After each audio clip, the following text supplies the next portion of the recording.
one in X amount of million kind of people that can do what he does and talk the kind of shit he does and then get into an octagon and fuck people up. But you mean mentally? You don't mentally. You don't mean extraordinary control of the mind. Well, extraordinarily physically, obviously, yeah, but extraordinarily mentally. Did you ever? Are you a fan of MMA? No. I'm going to show you this fight between Connor McGregor and Jose Aldo.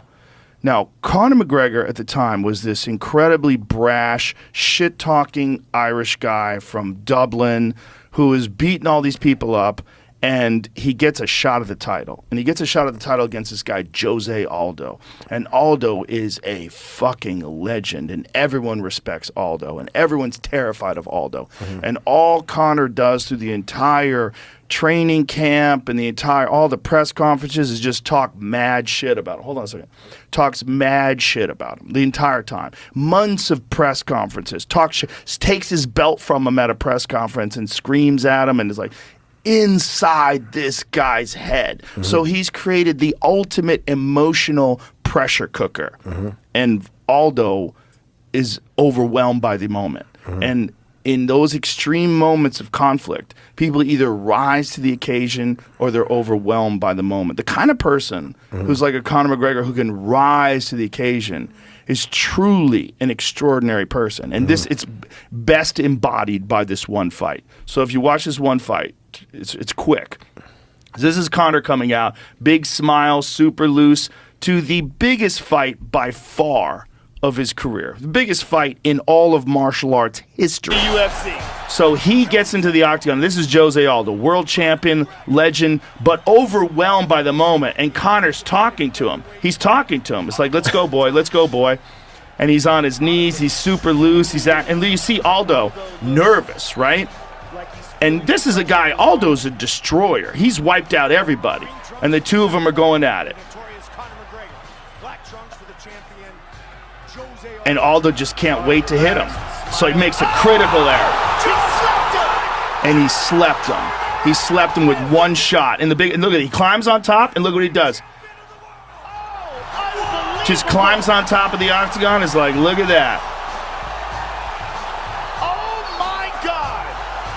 And he's making the money thing, like he's like shuffling off money. And now he's become the richest MMA fighter of all time, and he's a huge business with Proper 12. But to be a person that can do that under that kind of pressure, that's an extraordinary human being. There's very, very, very few of them that have ever walked the face of the earth that can do that in front of that many people in that moment, which is built up over months and months and months, really years of taunting him. But months and months and months.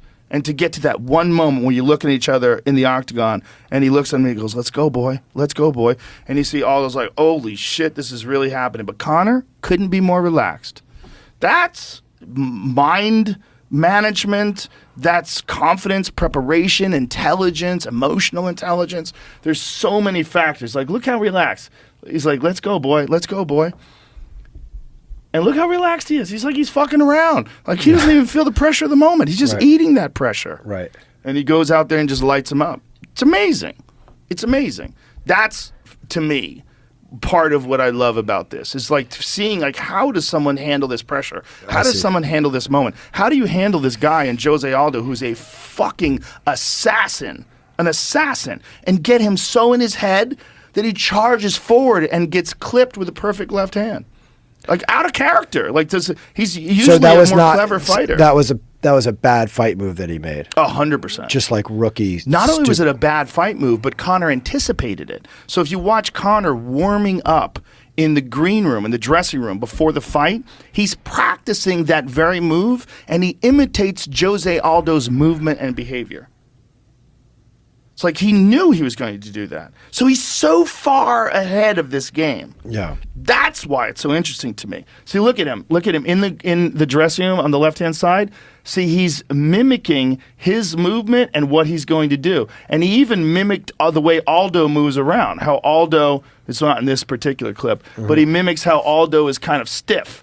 And he like kind of like likes to really load up on his shots because he's got big power. And he wants to move forward. He wants to crack Connor so bad that he just moves forward and he leaves an opening. And he gets fucked up. See, that's why it's so fascinating to me. You know, people don't understand what it is because they look at it from the outside. It's violence and it's horrible and it's like it's high-level problem solving with dire physical consequences, and it's the craziest game you can play, the wildest game you can play. You can play football. Football's amazing, right? Yeah. But there's a lot of people helping you. There's a ball. There's timeouts. There's none of that in this. Yeah, This is the wildest game a person can play. Football is a game. This is like a sport. It's combat sports. Yeah. Combat sports are they're what all sports aspire to. Yeah. If someone wins a basketball game, they can always say, "Yeah, well, I could have kicked your ass. Yeah. You might have beat me at basketball, but I could kick your ass." Nobody gets their ass kicked and goes, "Yeah, well, I'll fuck you up at basketball," because no one cares. No one cares. You just got fucked up.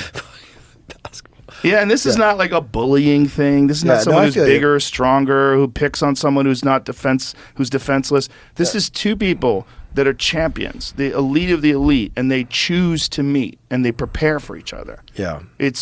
To me, it's the most exciting thing in the world. Yeah. Well, you do it. You give a great explanation for it. Thank you. You really did it. You really brought it to life for me. Well, and you made me appreciate it.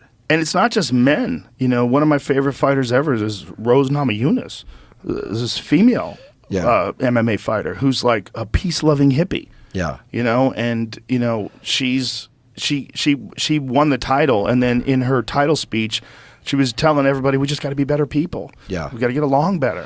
But I think without that narrative that you put on it, it's hard for people to understand. Yeah. Well, it's one of those things. That's like the story of it as a storyteller. Yeah. That I see you doing. Like you created a whole way of understanding the experience that if I didn't have that, I just look at it, I'm like, okay, that's a dude that missed his right hand, another dude that connected with the left. So that's why the story of it is so important. There's so much to that story. That is a crazy story. And that was the rise of Connor. And then Connor went on to beat Eddie Alvarez to become a concurrent 2-division champion. He was the first double champ. So he held both the lightweight and the featherweight title at the same time, which is crazy. And then he abandoned the featherweight title and kept the lightweight title. And then, I mean, those types of people that are the elite of the elite in combat sports athletes, they're some of the most, they could do anything. They just